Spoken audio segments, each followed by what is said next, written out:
ঘন জঙ্গলের রাজা ছিল সিংহ রাজন। কিন্তু একদিন ভাগ্যের চাকা উল্টে গেল।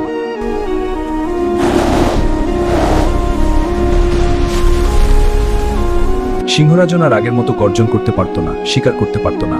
দুর্বল হয়ে পড়ল জঙ্গলের রাজা। এই খবর ছড়িয়ে পড়তেই কিছু হিংস্র প্রাণী সুযোগ নিতে শুরু করলো। আগে যারা সিংহকে সম্মান করত, এখন তার অসহায় অবস্থায় তারা তাকে তুচ্ছ করতে লাগলো।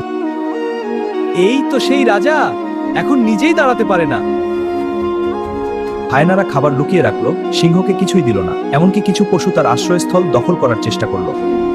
অসহায় সিংহ চুপচাপ সব সহ্য করছিল, কারণ সে জানত শক্তি না থাকলে লড়াই করা যায় না।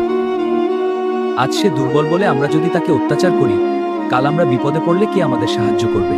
তোমাদের ধন্যবাদ। গল্পটি ভালো লাগলে লাইক দাও, শেয়ার করো বন্ধুদের সাথে, আর সাবস্ক্রাইব করো আমাদের চ্যানেল।